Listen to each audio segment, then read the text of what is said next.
Nako po mga kababayan, matindi po itong pahayag ni Congressman Erice, mga kababayan, patungkol to sa mga kasamahan niya dyan sa Kongreso, no?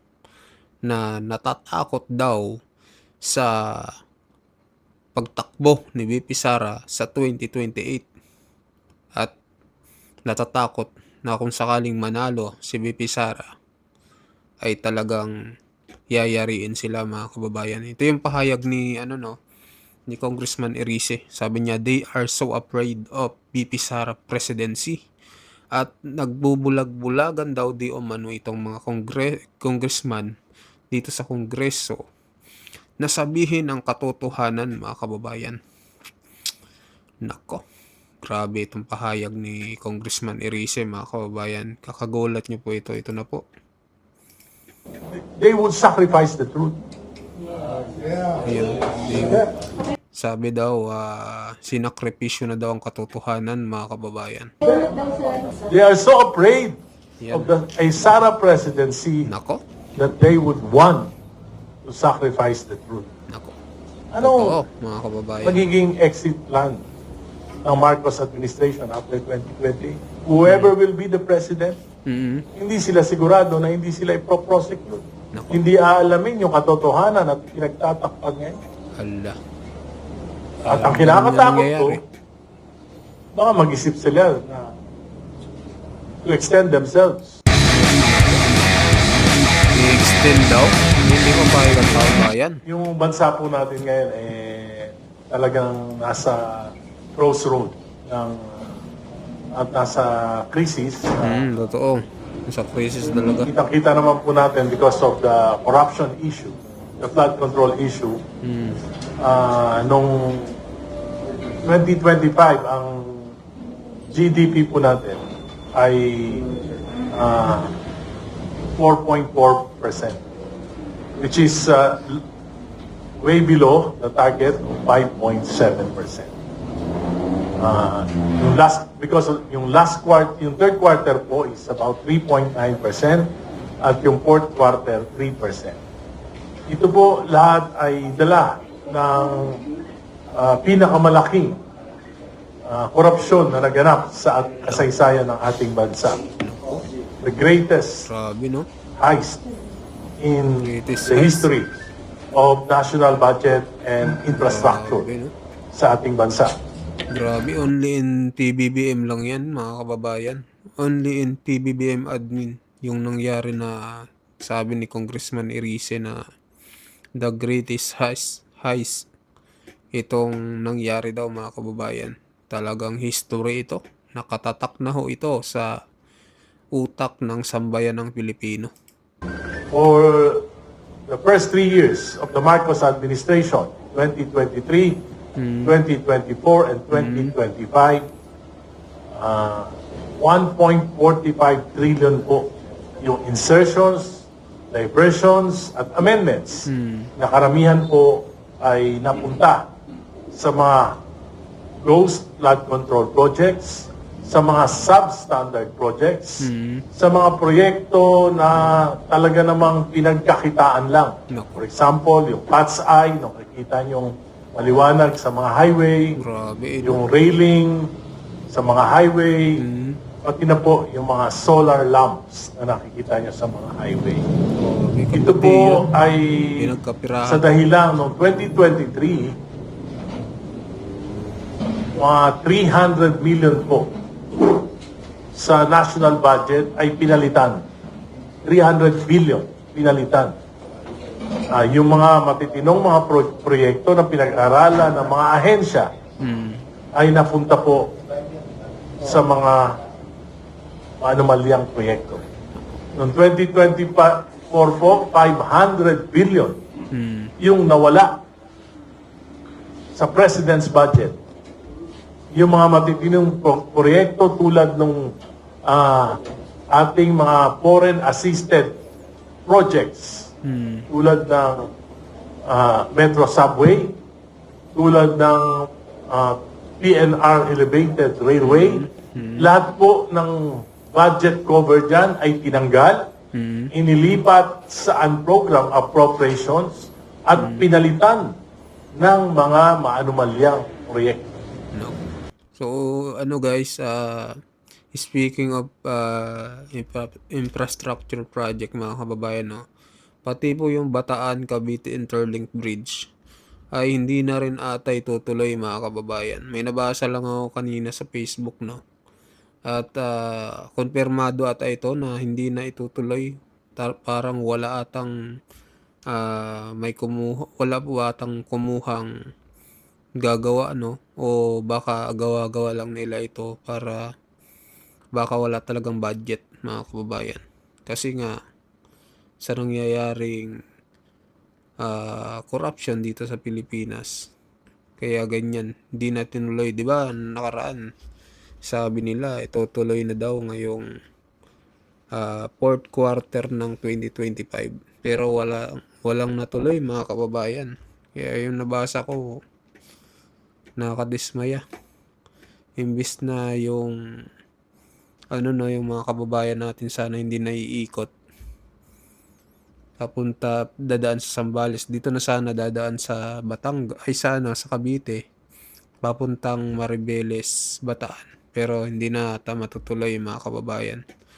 Talagang ang ating na lang, ito ang pag-asa na lang talaga natin yung susunod na tatakbong presidente ng Pilipinas. So, yun po. Tuloy Noong natin. 2025 po, 473 billion po yung inalis sa national budget, Grabe. No? pinalitan ng mga maanumalyang proyekto. Kauna-unahan sa kasaysayan ng Pilipinas na may ganito pong kalaking insertions, diversions at amendments sa national budget. Ang national budget po ay napakasagrado. Sapagkat ito po ay sinisimulang himayin at pag-aralan Enero pa lang ng taon. For example, yung 2027 budget natin, January pa lang po pinag-aaralan na yan. Sa mga ahensya, doon po sa ibaba. Pagkatapos po, dinadala yan sa mga regional offices, dinadala yan sa mga national offices. Pagkatapos sa kaya pa lang yan, dadalhin sa DBM at aaprobahan ng kabinete, aaprobahan ng presidente. Pagkatapos pong pag-aralan, dadalhin sa Kongreso. Pagdating sa Kongreso, ano nangyari? 2023, pinalitan lahat. 2024, pinalitan lahat ng mga importanteng proyekto. 2025, pinalitan lahat yung mga importanteng proyekto ang ipinalit.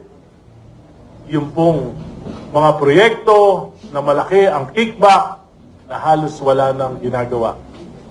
Pinagpiestahan po ng Marcos administration ang national budget for the last 3 years. At yan po ang nangyari. Bagsak ang GDP from 5.7% target, 4.4 po ngayong 2025.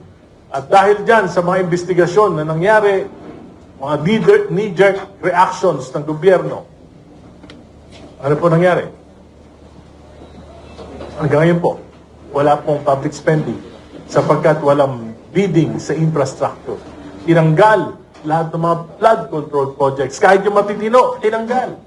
Hanggang ngayon po, hindi pa alam kung kailan magkakaroon ng public works bidding. Ano ibig sabihin yan? Daan-daan libong mga construction workers, wala pong trabaho ngayon. Ano po ibig sabihin yan? Maraming malulugi ng mga negosyante, construction supplies, at iba pa. Ano po ibig sabihin yan? Ang hula ko po, may projection, by first quarter, hindi lalagpas.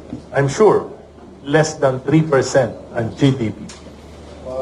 At lalo pong maghihirap ang ating mga kababayan. Kaya po, mahalaga na hindi matuldukan ang investigasyon dito sa pinakamalaking korupsyon na nangyari sa ating bansa. Subalit nakikita ko po, yung ICI na binuo ng Pangulo, through Executive Order number 48.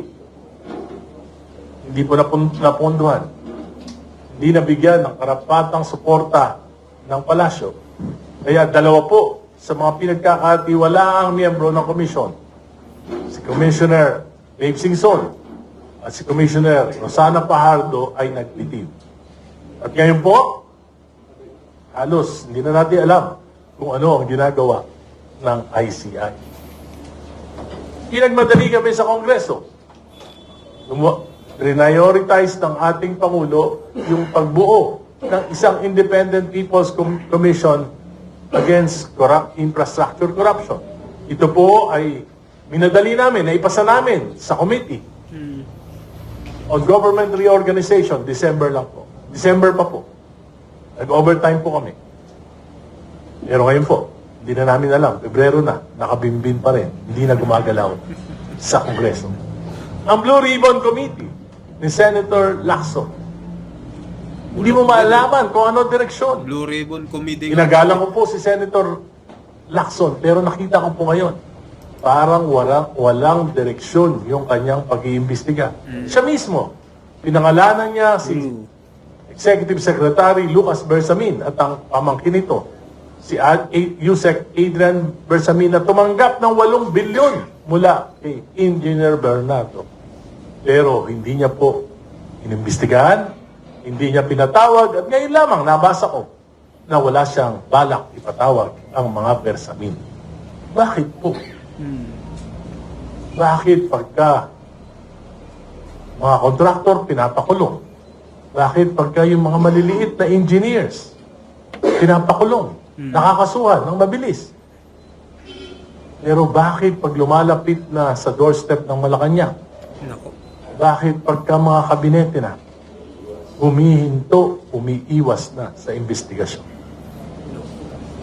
Grabe mga kababayan, no? Matindi itong pahayag ni Congressman Erice. Bakit daw kung malapit na sa doorstep ng Malacanang ay umiiba daw ang investigasyon mga kababayan? Nako.